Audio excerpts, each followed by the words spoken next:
Hello students, welcome to mechanical concepts. ये video बनाने का मेरा मेन पर्पस यही है कि बहुत सारे स्टूडेंट्स लगातार मुझसे ये क्वेश्चन पूछ रहे हैं कि सर एमसीक्यू की प्रिपरेशंस कैसे की जाए। बहुत सारा कन्फ्यूज़न है, बहुत सारा डाउट है। ठीक है, तो ये सारा कन्फ्यूज़न, सारे डाउट मैं इस वीडियो में क्लियर करने वाला हूँ। और ये आपको बता दूँ, ये जो वीडियो है सिर्फ डिप्लोमा मैकेनिकल स्टूडेंट्स के लिए नहीं है, बल्कि सारी ब्रांच के स्टूडेंट्स के लिए है। और ये डिप्लोमा और डिग्री सारे स्टूडेंट्स के लिए है। ठीक है, जो भी 2021 की ऑनलाइन एग्ज़ाम देने वाले सभी स्टूडेंट्स के लिए बहुत बहुत इम्पॉर्टेंट वीडियो है। तो वीडियो को एंड तक देखिए तो आपके सारे डाउट्स क्लियर हो जाए, क्योंकि मुझे पता है ये ऐसे 3-4 स्टूडेंट्स के डाउट नहीं है, बहुत सारे स्टूडेंट्स के माइंड में ये डाउट है। और एमसीक्यू की प्रिपरेशन करने में वो आप क्या गलती कर रहे हो, ये भी आपको इस वीडियो में मैं बताऊंगा कि आपको क्या करना है और क्या नहीं करना है। ओके, तो चलिए वीडियो को स्टार्ट करते हैं। देखिए, पहला क्वेश्चन ये है स्टूडेंट का, जो बार बार मुझसे पूछ रहे कि सर हम बुक ना पढ़े और सिर्फ क्या वीडियो देख के तैयारी करें। जो भी आपके फैकल्टी से जो वीडियो बनाते हैं, दूसरे भी बहुत सारे चैनल हैं जिस पे एमसीक्यू के वीडियोस अवेलेबल है, या तो इंटरनेट पे भी अवेलेबल है, तो क्या वही हम देख ले, वही तैयारी करें तो क्या चलेगा। और या तो ये भी पूछते कि सर हमारे कॉलेज के सर ने बहुत ही अच्छी से पीडीएफ दी है, 150-200 क्वेश्चंस दिए हुए हैं, और भी इधर उधर से हमने पीडीएफ जमा कर ली, क्या वही सिर्फ पढ़े तो क्या इनफ है, सफिशिएंट है? तो उसका आंसर है नो। ठीक है, क्यों नो? देखिए, पढ़ो वो गलत नहीं है, यानी आप जो पीडीएफ पढ़ रहे हो, एमसीक्यू पढ़ रहे हो, वो गलत नहीं है। पर डायरेक्टली और सिर्फ एमसीक्यू पढ़ना गलत बात है। ठीक है, यानी आप यहाँ पे क्या मिस्टेक कर रहे हो, ये वाली है ना, हम बुक ना पढ़े। यहाँ पे बुक पढ़ना बहुत बहुत ज़रूरी है। ठीक है, देखिए यहाँ पे एक सीधा मैं आपको डिफरेंस बताऊँगा कि ऑब्जेक्टिव एग्ज़ाम में और सब्जेक्टिव एग्ज़ाम में। ठीक है, कि सब्जेक्टिव में क्या होता है, आप एक टॉपिक लेते हो, टॉपिक में कुछ ना कुछ पढ़ लेते हो, है ना, 5 पॉइंट पढ़ लेते हो फॉर एक टॉपिक के लिए। ठीक है, और एग्ज़ाम में मान लो कि वो क्वेश्चन पूछ लेते हैं, तो आप 5 पॉइंट में से आपको कुछ ना कुछ उसमें से याद रह जाता है। जैसे कि 3 पॉइंट याद रह जाते हैं, और वो 3 पॉइंट में भी मान लो कुछ एग्जाम्पल्स दिए होते हैं कि इसके एग्जाम्पल ये है ना, 5-6 एग्जाम्पल दिए, और 5 एग्जाम्पल में से आपको 2-3 याद रह जाते हैं, आप लिख देते हो, और आपको 3 में से 2.5 या कभी 3 में से 3 मार्क्स भी मिल जाते हैं। ये केस है सब्जेक्टिव क्वेश्चंस का या सब्जेक्टिव एग्जाम का, जो अभी तक हम देते आए हैं। बट ये ऑब्जेक्टिव है। यहाँ पे क्या है, यहाँ पे आपको देखिए बुक तो पढ़नी ही पड़ेगी। बुक में टॉपिक आपको बहुत ही, जो इम्पोर्टेंट टॉपिक है ना, सारे टॉपिक पढ़ने की ज़रूरत नहीं है। वो जो इम्पोर्टेंट टॉपिक है, वो इम्पोर्टेंट टॉपिक के हर एक लाइन बहुत ही अच्छे से आपको पढ़नी पड़ेगी। पॉइंट टू बी नोटेड कि हर एक लाइन आपको बहुत बहुत अच्छे से ध्यान से पढ़नी पड़ेगी, क्योंकि कोई भी लाइन उठा के कोई भी क्वेश्चन आ सकता है। मैं आपको एग्जाम्पल दे के बताऊँगा, ठीक है, कि किस तरह से कहाँ से क्वेश्चन बन सकते हो। मैं आपको क्वेश्चन बना के भी दिखाऊंगा कि एमसीक्यू क्वेश्चन किस तरह से बनते हैं और आपको किस तरह से पढ़ना है आपके बुक में से, है ना। ये सारे डेमो में अभी आपको बताने वाला हूँ, इसीलिए बोल रहा हूँ वीडियो को आप स्किप मत करना, एंड तक देखना, क्योंकि आपके लिए बहुत बहुत काम आएगा, हेल्पफुल रहेगा ये वीडियो। ठीक है, तो आपको एक चीज़ पता चल गई कि सिर्फ वो पढ़ना जरूरी नहीं है, आपको कब पढ़नी है, कब वो वीडियो से आपको क्वेश्चन आंसर्स लर्न करने में आपको बताऊंगा। ठीक है, चलिए नेक्स्ट आपको अभी देखिए, हाउ शुड वी प्रिपेयर। तो सबसे पहला जो स्टेप है ना, यू मस्ट रीड बुक। ठीक है, और बुक में आपको क्या करना है, हर एक लाइन पढ़नी है, जैसे मैंने अभी आपको बताया। ठीक है, और आपको क्या करना है, step 2 make your own questions, और स्टेप 3 है टेस्ट योरसेल्फ। देखिए 3 स्टेप से आपको प्रिपरेशन करनी है, ये मैं आपको डेमो करके बताऊंगा कि कैसे करना है। ठीक है, नंबर 1 आपको बुक पढ़नी है, बुक का टॉपिक पढ़ना है, हर एक लाइन बहुत ही अच्छे से पढ़नी है, और आपको दिमाग में डिफरेंस क्रिएट करना है। ठीक है, अगर कोई 2 टॉपिक पढ़ते हो तो आपको दोनों टॉपिक का क्लियर कट डिफरेंस पता होना चाहिए। ओके, कन्फ्यूज़न नहीं होना चाहिए कि ये वाला पॉइंट यहाँ आएगा कि यहाँ आएगा, है ना। जैसे कि कॉमर्शियल है, नॉन कॉमर्शियल है। अब कोल की बात करें तो आपको पता होना चाहिए कि कोल जो है वो कॉमर्शियल में आएगा कि नॉन कॉमर्शियल में आएगा। ठीक है, ये क्लियर अंदाज़ा आना चाहिए। छोटी से छोटी चीज़ भी आपको यहाँ पे ध्यान रखनी पड़ेगी, यही तो है एमसीक्यू का डिसएडवांटेज। ठीक है, तो आप बात को यहाँ पे समझो। चलिए अभी मैं आपको बताऊँगा कि किस तरह से आपको प्रिपरेशन करनी है। ठीक है, चलिए ये यहाँ पे देखिए एक रैंडमली एक सब्जेक्ट उठा दिया है, जैसे कि सब्जेक्ट यहाँ पे थर्मल सिस्टम है, ठीक है। बाकी ब्रांच के लिए ये सब्जेक्ट नहीं है, बट आपको यहाँ पे मैं डेमो बता रहा हूँ। आप कोई भी बुक है आप वो उठा लीजिए और बुक पढ़ना स्टार्ट कर दीजिए। देखिए सब्जेक्ट कोड है, ये सब ठीक है ना। यहाँ पे एक टॉपिक है इंट्रोडक्शन है। इंट्रोडक्शन में सपोज कोई ना कुछ आपका कुछ ना कुछ लिखा होगा, जैसे कि यहाँ पे क्या लिखा है, energy can be classified into following types. तो primary, secondary, commercial, non commercial, renewable, non renewable, ठीक है। ये यहाँ पे गिवन है, इस तरह से 3 है। तो यहाँ से क्वेश्चन क्या बन सकता है कि energy can be classified into, जैसे कि मैं यहाँ पे एक क्वेश्चन बना के दिखाता हूँ आपको, है ना। यहाँ पे क्वेश्चन मैं बनाता हूँ, देखिए किस तरह से यहाँ पे क्वेश्चन बनेगा। Energy can be classified into, okay. तो यहाँ पे आंसर क्या आएगा, देखिए आंसर आएगा प्राइमरी, ठीक है। तो देखिए यहाँ पे ये क्वेश्चन हो गया, energy can be classified into, ये प्राइमरी सेकेंडरी एनर्जी आ गया, commercial, non commercial, renewable, non renewable. तो यहाँ पे हमारा आंसर क्या आएगा, ऑल ऑफ दी अबव। इस तरह से क्वेश्चन बना। या तो एक उसका उल्टा क्वेश्चन बन सकता है कि energy can not be classified into, ठीक है, ऐसा भी क्वेश्चन बन सकता है। देखिए यहाँ से ये एक क्वेश्चन उठा देते हैं और कहीं पे भी ABCD में हम यहाँ पे एक गलत सलत सा एनर्जी डाल देते हैं, जैसे कि एक डाल देते हैं प्रोडक्शन एनर्जी और नॉन प्रोडक्शन एनर्जी, ठीक है, production and non production energy, क्योंकि ऐसी कोई एनर्जी होती नहीं है, ठीक है। तो यहाँ पे हमारा आंसर क्या आ जाएगा, ये।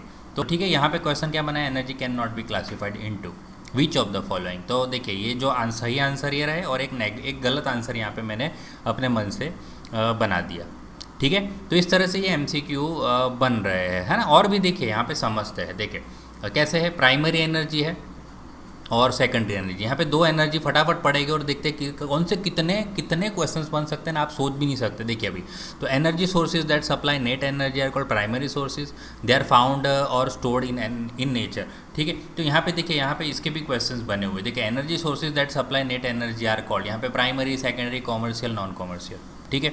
इसका एक क्वेश्चन बन गया, है ना। ये रहा एनर्जी, ये रहा sorry, the energy sources that supply net energy are called, है ना। ये रहा, ये यहाँ पे ये आंसर है इसका।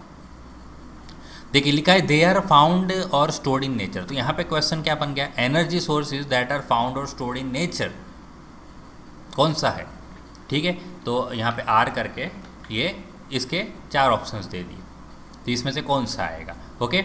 Common sources of primary energies are, देखिए कोल है, ऑयल है, नेचुरल गैस है, वुड है, ठीक है। तो यहाँ पे देखिए एक नेक्स्ट वाला क्वेश्चन, ये वाला बाद में बनाएगा। देखिए यहाँ पे इसका बना दिया कि सेकेंडरी एनर्जी सोर्सेज का बनाया कि defined as sources supplying zero net energy. तो यहाँ पे क्या क्वेश्चन बना, energy sources that supply zero net energy are called. तो इसमें primary, secondary, commercial, non commercial, ठीक है, बन गया क्वेश्चन। देखिए तो sources of energy sold in the market at definite price. तो ये वाला है कॉमर्शियल और नॉन कॉमर्शियल। देखो sources of energy sold in the market at definite price are called commercial energy, ठीक है। और फिर एग्जांपल्स के कैसे क्वेश्चन बनते हैं, देखिए जैसे कि एक ये वाला क्वेश्चन देखिए, द रेशियो ऑफ एनर्जी, ये कहाँ से उठाया है, देखो यहाँ से। Energy production ratio is define as the ratio of energy available from material to the energy obtain from atmosphere. ये रहा, the ratio of energy available from material to the energy obtain from atmosphere is called, कौन सा है, energy ratio, production ratio, energy production. तो देखिए यहाँ पे बाकी सारे फेक बना दिए और यहाँ पे एक राइट आंसर डाल दिया, ठीक है। इस तरह से यहाँ पे बन सकते हैं। और भी कैसे क्वेश्चन बन सकते हैं, देखिए वेरियस फॉर्म्स ऑफ एनर्जी, जैसे कि पोटेंशियल एनर्जी में ये 4 है और काइनेटिक एनर्जी में इस तरह से 5 है। तो मैं ऐसा क्वेश्चन बना सकता हूँ कि विच ऑफ द फॉलोइंग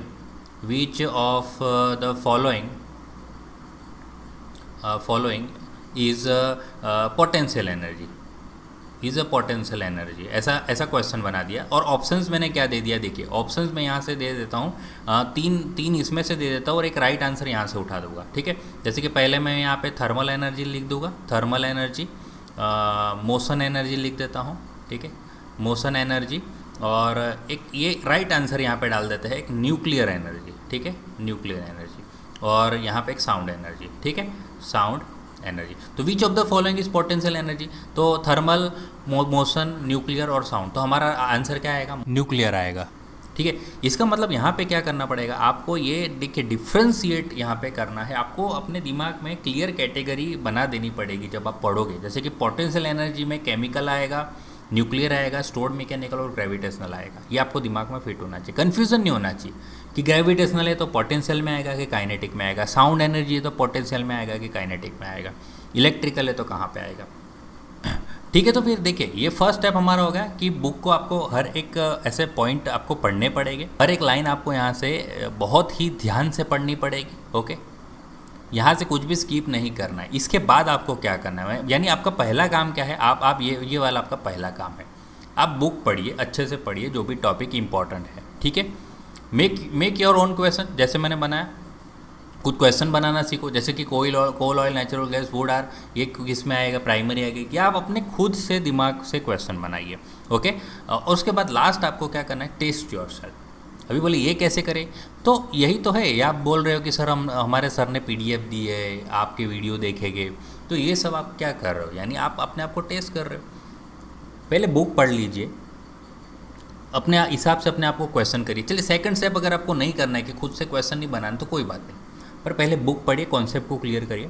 उसके बाद आप जो मेरे वीडियो है या दूसरे कोई आपके कोई फैकल्टी की वीडियो है या कोई भी अच्छी चैनल के वीडियो है वो आप देखिए, वहाँ पे क्वेश्चन है, उनके क्वेश्चंस आप खुद में खुद सॉल्व करने की कोशिश करिए। ओके, वो जवाब दे फैकल्टी, उसके पहले ही आप जवाब दीजिए, अपना जवाब प्रिपेयर कर लीजिए।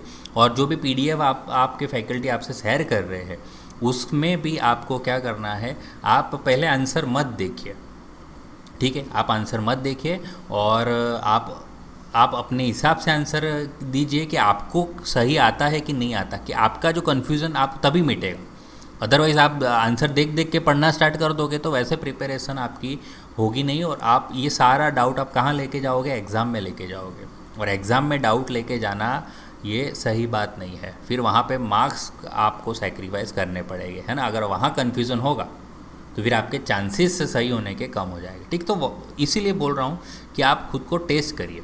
दूसरा एक है कि आप अपने दोस्त के कांटेक्ट में होते हैं, आपके दोस्त आप पता है कि घर पे भी आते हैं कोई ना कोई दोस्त मिलने, तो आप एक दूसरे को, जो हम स्कूल में भी ऐसा करते थे, छोटे छोटे क्वेश्चन से वो एक दूसरे को पूछते रहते थे, तो आप एक दूसरे को इस तरह से क्वेश्चंस पूछ सकते हो। ठीक है, कोई भी क्वेश्चंस उठा के PDF उठा के आप मोबाइल में स्टार्ट कर दीजिए और अपने सामने वाले जो दोस्त है उसको क्वेश्चंस करिए। उससे क्या होगा, दोनों को फ़ायदा होगा, जो क्वेश्चन पूछ रहा है उसको भी लर्न होता जाएगा और जो आंसर दे रहा है उसको भी लर्न होता जाएगा। ठीक है, तो इस तरह से आपको यहाँ पे प्रिपरेशन करनी है MCQ के एग्ज़ाम की। ठीक है, तो समझ गए, 3 स्टेप को फॉलो करिए, आपको कोई टेंशन नहीं आएगा। नंबर 1, आपको पहले बुक पढ़नी है। ओके, ऐसा नहीं है कि MCQ एग्ज़ाम है बुक को साइड पे रख दी, बुक को खोलने की ज़रूरत ही नहीं है, डायरेक्ट कोई भी MCQ उठा के पढ़ना स्टार्ट कर दिया, ये गलत स्ट्रैटेजी है। ये स्ट्रैटेजी अगर अपनाओगे तो आपको नुकसान होगा, मैं सच बता रहा हूँ, क्योंकि MCQ को आप हल्के में नहीं ले सकते। ठीक है, तो इसीलिए बोल रहा हूँ बुक अच्छे से पढ़िए, हर एक टॉपिक अच्छे से पढ़िए, कॉन्सेप्ट को क्लियर करिए और फिर आप MCQ के क्वेश्चंस को अटैम्प्ट कीजिए। डायरेक्ट आप MCQ अटैम्प्ट करने मत जाइए, है ना। विदाउट प्रिपरेशन कोई भी MCQ अटैम्प्ट करना अच्छी बात नहीं है। और चलो आपने अटैम्प्ट कर भी लिए और 2-3-4 क्वेश्चन याद रह जाएंगे, फिर सारे याद नहीं रहेंगे, और अगर आज याद रहेंगे तो 5 दिन बाद वही कन्फ्यूज़न वापस पैदा होगा। ठीक है, इसीलिए बेटर है कि आप ये जो मैंने आपको बताई वो स्ट्रेटेजी फॉलो करिए और बीच बीच में उसको रिवाइज़ करते रहिए। ठीक है, और ख़ुद को टेस्ट करना मत बंद करना। एक बार आपने बुक में अच्छे से पढ़ लिया, फिर ऐसे जितने क्वेश्चंस बन सकते हैं 25, 50, 100, 200, हर एक जगह से जितने क्वेश्चंस मिलते हैं हर जगह से क्वेश्चंस उठाइए और वो क्वेश्चन आप अपने आप से पूछिए या अपने दोस्त से पूछिए। ठीक है, यानी टेस्ट करते रहिए, आपको खुद को टेस्ट करते रहना है, तभी आपके अच्छे से अच्छे स्कोर यहाँ पे बन सकता है। ठीक है, तो चलिए आज की वीडियो में मुझे इतना ही कहना था। तो आई होप कि आपको जो मेरी स्ट्रैटेजी है वो हेल्पफुल लगी होगी, और मैं आपको गारंटी देता हूँ कि स्ट्रैटेजी से आप तैयारी करोगे तो आपके अच्छे से अच्छे स्कोर आएंगे। ठीक है, तो चलिए फिर आज की वीडियो में जो मुझे कॉमन क्वेश्चंस पूछते रहते थे स्टूडेंट, जो भी डाउट था, कन्फ्यूज़न था कि कैसे तैयारी करनी है, तो आपको मैंने यहाँ पे एक्सप्लेन कर दिया कि इस तरह से तैयारी करनी है। ठीक है, तो चलिए फिर, अगर चैनल में फ़र्स्ट टाइम विज़िट कर रहे हो तो चैनल को ज़रूर सब्सक्राइब कर लीजिएगा, और वीडियो अच्छा लगा तो लाइक करना मत भूलना। ठीक है, अब मिलेंगे नेक्स्ट वीडियो में। थैंक यू, जय हिंद।